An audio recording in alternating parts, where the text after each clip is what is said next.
जय सिया राम। सब सुख लहे तुम्हारी सरना, रक्षक काहू को डरना। श्रद्धा और विश्वास में बहुत शक्ति है। बाबा नीम करोली जी महाराज के कुछ ऐसे भक्तों से भी मुलाकात हो जाती है जो ये कहते हैं कि कितनी भी परेशानी हो, श्रद्धा भाव से बाबा जी की जो तस्वीर आपने घर में रखी है वहाँ पे कुछ भोग प्रसाद उनको अर्पित कीजिए और उस भोग प्रसाद को वितरित कीजिए, या जो व्यक्ति परेशान है बाबा जी का नाम लेकर उसको खिला दीजिए, उसकी परेशानी दूर हो जाएगी। जिनका सच्चा विश्वास है बाबा जी के प्रति वह ऐसा करते हैं और ये फलित होता है। कुछ घटनाओं का जिक्र हम करेंगे जिससे ये स्पष्ट हो जाएगा कि क्यों ऐसा होता है, बाबा जी की महिमा क्या है, बाबा जी का नाम लेने से ये चमत्कार क्यों घटित हो जाता है। जिस वक्त कैंची धाम आश्रम बन रहा था उस वक्त बाबा जी एक ऊंचे शिला पे विराजमान हो जाते थे, ऊंचे शिला पर जाकर बैठ जाते थे और नीचे समतल भूमि पे जो भक्तगण है वो बैठते थे। वहीं पे एक बहुत ठूंठ पेड़ था, काफ़ी सालों से सूख गया था पूरी तरह से, और वहाँ पहाड़ों पे इसको अतीस का पेड़ कहते हैं। अतीस का पेड़, ये ठूंठ पेड़ था, भारी भरकम पेड़ था लेकिन ये ठूंठ हो चुका था, सूख गया था।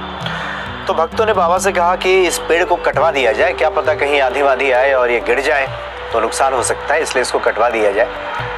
तो बाबा ने उस पेड़ की तरफ देखा और कहा कि नहीं, इसको पानी देना शुरू करो, इस पर जल चढ़ाओ, ये हरा भरा हो जाएगा। लोगों को विश्वास नहीं हुआ कि हर साल तो बारिश होती है, पानी भी लगता है यहाँ पे, आज तक तो ये ठूंठ पेड़ हरा भरा हुआ नहीं, कई सालों से ठूंठ पड़ा है और बाबा कह रहे हैं कि ये हरा भरा हो जाएगा। लेकिन श्री माँ जो उस वक्त वहाँ बैठी हुई थी बाबा जी के इस कहे का मर्म समझ गई, तो उन्होंने ठान लिया कि इस पेड़ का वो जलाभिषेक करेंगी, इसकी आरती पूजन करेंगी और बाबा जी ने जो कहा है वो मिथ्या नहीं जाएगा, ये पेड़ हरा भरा हो जाएगा। तो श्री माँ ने पूर्णानंद तिवारी जी की मदद से गंगा जल मंगाकर अभिषेक किया उस पेड़ का, वहाँ पे आरती कीर्तन किया, प्रभु राम के नाम का सुमिरन किया, हनुमान चालीसा का पाठ किया और फिर देखते ही देखते वहाँ से कोपलें फूटने लगी।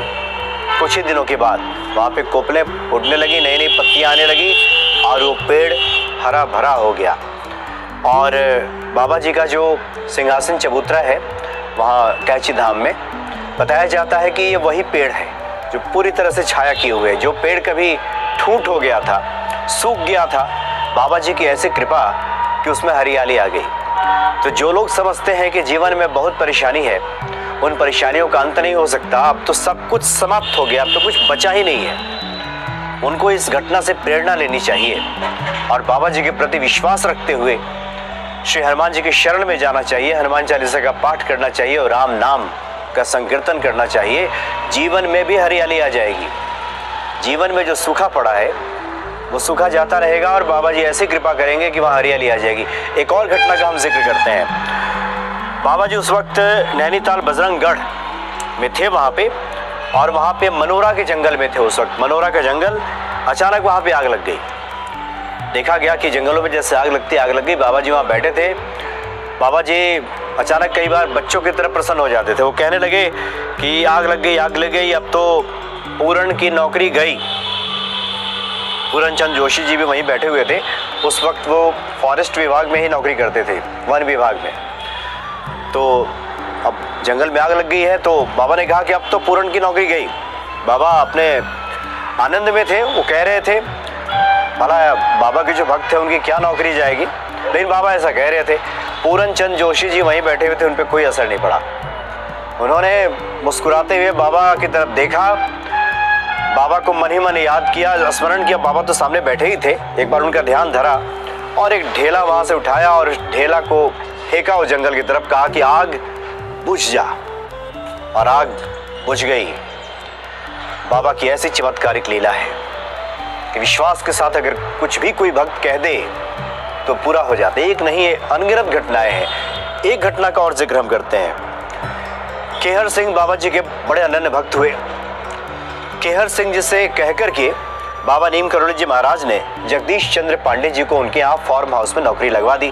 क्योंकि जगदीश चंद्र पांडे जी के पास नौकरी नहीं थी, बाबा जी से उन्होंने कहा कि बाबा कुछ कीजिए, तो केहर सिंह से कहा कि इसको नौकरी पर रख लो।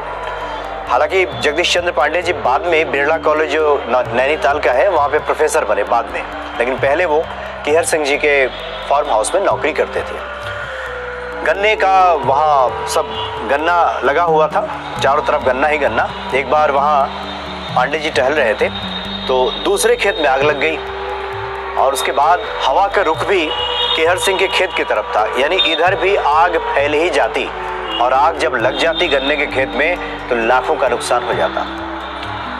तो जगदीश चंद्र पांडे जी डर गए, कहा कि नौकरी से तो छुट्टी हो जाएगी, अगर केहर सिंह का इतना बड़ा नुकसान होगा तो कैसे झेल पाएंगे। तो कुछ देर परेशान हुए, घबराए। अचानक उन्होंने बाबा जी का ध्यान धरा, पास के खेत से थोड़ा मिट्टी उठाया और बाबा जी के ध्यान धरते हुए कहा कि ये आग बुझ जाए और इस हवा का रुख उस तरफ हो जाए। ऐसा ही हुआ, हवा का रुख बदल गया। सुनने में लगता होगा कि ये ऐसे भला कैसे हो सकता है। जो लोग बाबा की महिमा से परिचित नहीं है उनको तो ये बड़ा आश्चर्य लगेगा कि ऐसा कैसे संभव हो सकता है। लेकिन जिन लोगों को बाबा के सामीप्य प्राप्त रहा है, जो बाबा की महिमा से परिचित हैं, उनके लिए बिल्कुल कोई नई बात नहीं है। नित्य ऐसी घटनाएं घटती रही हैं, पहले भी और आज भी, कुछ भी नया नहीं है। जो भी श्री हनुमान जी के भक्त हैं उनके जीवन में तो हर पल चमत्कार ही है, हर पल वो घटित हो जाता है जो भक्त चाहता है। नियमों को बदल डालते हैं श्री हनुमान जी अपने भक्तों की खातिर, नियमों से परे जाकर दे डालते हैं। ऐसे ही है बाबा नीम करोली जी महाराज और अद्भुत है उनकी लीला। जैसे जैसे उनकी लीला से परिचय बढ़ता है वैसे वैसे उनके प्रति श्रद्धा, ये विश्वास, ये प्रेम भी गहरा होता है जाता है। अद्भुत है बाबा नीम करोली जी महाराज। जय सिया राम।